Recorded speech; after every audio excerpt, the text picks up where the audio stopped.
کسی مخصوص موضوع پر اپنے جذبات و خیالات کا تحریری اظہار مضمون کہلاتا ہے۔ اس کے لیے موضوع کی کوئی قید نہیں۔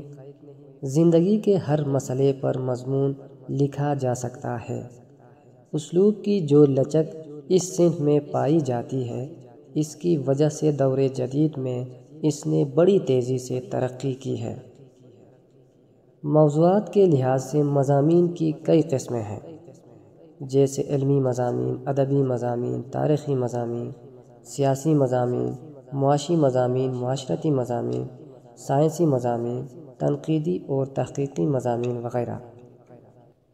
مضمون تحریر کرنے کے عام طور پر جو طریقے رائج ہیں، ان میں سب سے پہلے کسی مسئلے کو زیر بحث لایا جاتا ہے، پھر موضوع کے مطابق تفصیلات فراہم کی جاتی ہیں۔ کبھی حمایت یا مخالفت میں دلائل بھی دیے جاتے ہیں، اور آخر میں نتائج کو اختصار کے ساتھ بیان کیا جاتا ہے۔ مضمون میں نظم و ضبط، ربط اور تناسب بے حد ضروری ہے تاکہ گہرا تاثر قائم کیا جا سکے۔ مضمون کو 3 اجزاء میں تقسیم کیا جا سکتا ہے۔ تمہید: اس حصے میں موضوع کا تعارف کروایا جاتا ہے۔ نفس مضمون: اس میں موضوع کی مناسبت سے ضروری تفصیلات کو پیش کیا جاتا ہے۔ اختتام: اس حصے میں موضوع سے متعلق نتائج پیش کیے جاتے ہیں۔ مضمون نویسی میں اسلوب کو خصوصی اہمیت حاصل ہے۔ اسلوب سے ہی ہم موضوع کو سنجیدہ اور غیر سنجیدہ پیرائے میں بیان کرتے ہیں۔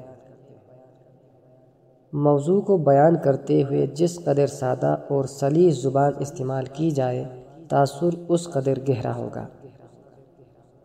بعض اوقات مضمون نگار تشبیہات و استعارات، محاورات اور دیگر خصوصیات سے اپنے مضمون کو دلکشی اور رعنائی عطا کرتے ہیں۔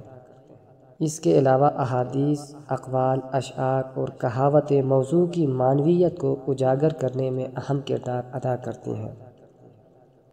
مضامین تحریر کرتے ہوئے ہمیں زبان و بیان کے استعمال میں احتیاط برتنی چاہیے۔ کسی تحقیقی اور علمی موضوع پر لکھے گئے مضامین کی زبان ادبی زبان سے یکسر مختلف ہوگی۔ اسی لیے اصلاحی، مذہبی، سیاسی، سماجی، تاریخی اور سائنسی موضوعات پر لکھے جانے والے مضامین اپنے اندر مختلف طرح کی خوبیاں لیے ہوئے ہوتے ہیں۔ مضمون کی سب سے بڑی خوبی یہ ہونی چاہیے کہ اس میں اختصار سے کام لیا جائے۔ اردو میں مضمون نویسی کا باقاعدہ آغاز 19ویں صدی میں ہوا۔ 1824 عیسوی میں دلی کالج کے قیام کے بعد جب انگریزوں نے مختلف علوم و فنون کی ترقی پر توجہ دی، تو اس کالج سے وابستہ ماسٹر رام چندر وغیرہ نے مضمون نویسی کی بنیاد رکھی۔ سر سید احمد خان اور ان کے رفقا نے مضمون نویسی کے فروغ میں اہم کردار ادا کیا۔ انہوں نے مذہبی، سیاسی، علمی، معاشرتی، تاریخی اور فلسفیانہ موضوعات پر بکثرت مضامین لکھے۔